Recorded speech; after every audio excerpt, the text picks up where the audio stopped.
दन्तं महाकायं तप्तकाञ्चनसन्निभं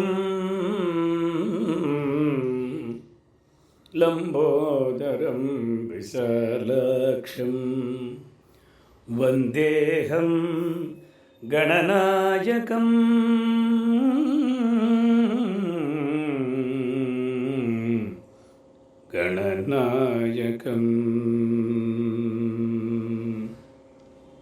ओम श्री महागणाधिपतये नमः। अथ दुर्गा चंडी स्तोत्र चतुष्टयसारं। गुरुपरंपरा प्रार्थना। गुरुर्ब्रह्मा गुरुर्विष्णुः गुरुर्देवो महेश्वरः गुरुः साक्षात् परं ब्रह्म तस्मै श्री गुरवे नमः। गुरवे सर्वलोकानां भिषजे भवरोगिणां निधये सर्वविद्यानां दक्षिणामूर्तये नमः। नारायणसमारम्भां व्यासशङ्करमध्यमाम् अस्मदाचार्यपर्यन्तां वन्दे गुरुपरम्पराम्। अथ महामाया स्तोत्रसारम्। महाविद्या महामाया महामेधा महास्मृतिः महामोहा च भवति महादेवी महेश्वरी। त्वं श्रीस्त्वमीश्वरी त्वं ह्रीस्त्वं बुद्धिर्बोधलक्षणा लज्जा पुष्टिस्तथा तुष्टिस्त्वं शान्तिः क्षान्तिरेव च। सौम्या सौम्यतराशेष सौम्येभ्यस्त्वति सुन्दरी परापराणां परमा त्वमेव परमेश्वरी। अथ महिषान्तकी स्तोत्रसारम्। मेधासि देवि विदिताखिलशास्त्रसारा दुर्गासि दुर्गभवसागरनौरसङ्ग श्रीः कैटभारि हृदयैककृताधिवासा गौरी त्वमेव शशिमौळि कृतप्रतिष्ठा। दुर्गे स्मृता हरसि भीतिमशेषजन्तोः स्वस्तैः स्मृता मतिमतीव शुभां ददासि। दारिद्र्यदुःखभयहारिणिका त्वदन्या सर्वोपकारकरणाय सदार्द्रचित्ता। सौम्यानि यानि रूपाणि त्रैलोक्ये विचरन्ति ते यानि चात्यन्तघोराणि तैर्रक्षास्मांस्तथा भुवम्। खड्गशूलगदादीनि यानि शास्त्राणि तेऽम्बिके करपल्लवसङ्गीनि तैरस्मान् रक्षः सर्वतः। अथ अपराजिता स्तोत्रसारम्। नमो देव्यै महादेव्यै शिवायै सततं नमः। नमः प्रकृत्यै भद्रायै नियता प्रणतास्मताम्। कल्याण्यै प्रणतां वृद्ध्यै सिद्ध्यै कुर्मो नमो नमः। नैऋत्यै भूभृतां लक्ष्म्यै शर्वाण्यै ते नमो नमः।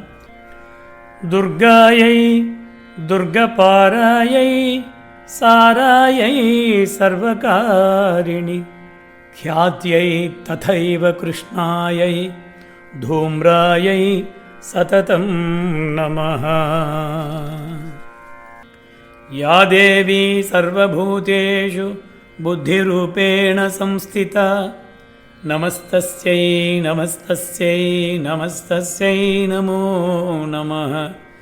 या देवी सर्वभूतेषु क्षुधारूपेण संस्थिता, या देवी सर्वभूतेषु शक्तिरूपेण संस्थिता, या देवी सर्वभूतेषु जातिरूपेण संस्थिता, या देवी सर्वभूतेषु शान्तिरूपेण संस्थिता, या देवी सर्वभूतेषु श्रद्धारूपेण संस्थिता, या देवी सर्वभूतेषु लक्ष्मीरूपेण संस्थिता, या देवी सर्वभूतेषु वृत्तिरूपेण संस्थिता, या देवी सर्वभूतेषु स्मृतिरूपेण संस्थिता, या देवी सर्वभूतेषु दयारूपेण संस्थिता, या देवी सर्वभूतेषु तुष्टिरूपेण संस्थिता, या देवी सर्वभूतेषु मातृरूपेण संस्थिता। नमस्तस्यै नमस्तस्यै नमस्तस्यै नमो नमः। स्तुतासुरैः पूर्वमभीष्टसंश्रयात् तथा सुरेन्द्रेण दिनेषु सेविता, करोतु सा नः शुभहेतुरीश्वरी, शुभानि भद्राण्यभिहन्तु चापदः। अथ कात्यायनी स्तोत्रसारं। देवि प्रपन्नार्तिहरे प्रसीद, प्रसीद मातर्जगतोऽखिलस्य, प्रसीद विश्वेश्वरि पाहि विश्वं, त्वमीश्वरी देवि चराचरस्य। विद्याः समस्तास्तव देवि भेदाः, स्त्रियः समस्ताः सकलं जगच्च, त्वयैकया पूरितमम्बयैतत्, का ते स्तुतिस्तव्यपरा परोक्तिः। सर्वभूता यदा देवि भुक्तिमुक्तिप्रदायिनी, त्वं स्तुता स्तुतये वा भवन्ति परमोक्तयः।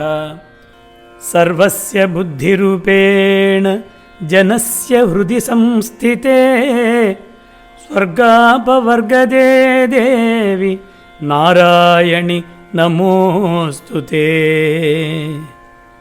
कला काष्ठादिरूपेण परिणामप्रदायिनि, विश्वस्योपरतौ शक्ते नारायणि नमोऽस्तुते।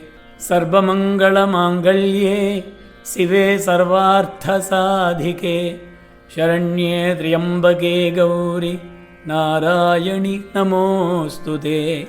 सृष्टिस्थितिविनाशानां शक्तिभूते सनातनि, गुणाश्रये गुणमये नारायणि नमोऽस्तुते। शरणागतदीनार्थ परित्राणपरायणे, सर्वस्यार्तिहरे देवि नारायणि नमोऽस्तुते। लक्ष्मीलज्जे महाविद्ये, श्रद्धे पुष्टिस्वधे ध्रुवे, महारात्रिमहाविद्ये नारायणि नमोऽस्तुते। मेधे सरस्वतिवरे भूतिबाभ्रवि तामसि, नियते त्वं प्रसीदेशे नारायणि नमोऽस्तुते।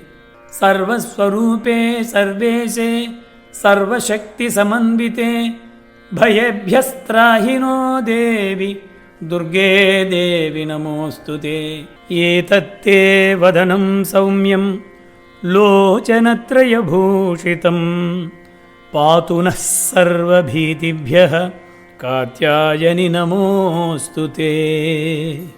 देवि प्रसीद परिपालय नूरिभीतेर्नित्यं यथासुरवधा दधुनैव सद्यः, पापानि सर्वजगतां प्रशमं नयाशु, उत्पातपाकजनितांश्च महोपसर्गान् प्रणतानां प्रसीदत्वं देवि विश्वार्तिहारिणि त्रैलोक्यवासिनामीड्ये लोकानां वरदा भव इति स्तोत्रचतुष्टयसारं सम्पूर्णम्। अथ क्षमा प्रार्थना। अपराधसहस्राणि क्रियन्ते अहर्निशं मया पुत्रोऽयमिति मां मत्वा क्षमस्व परमेश्वरी। अपराधसहस्राणि क्रियन्ते अहर्निशं मया पुत्रीयमिति मां मत्वा क्षमस्व परमेश्वरी। मन्त्रहीनं क्रियाहीनं भक्तिहीनं महेश्वरि यत्पूजितं मया देवि परिपूर्णं तदस्तु ते।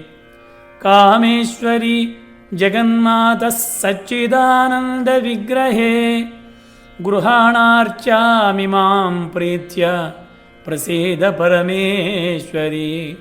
श्रीमात्रे नमः, जगन्मात्रे नमः। वागर्धाविव सम्पृक्तौ वागर्धप्रतिपत्तये जगतः पितरौ वन्दे पार्वती परमेश्वरौ। ॐ तत्सत्। एतत्फलं श्रीपार्वती परमेश्वरार्पणमस्तु।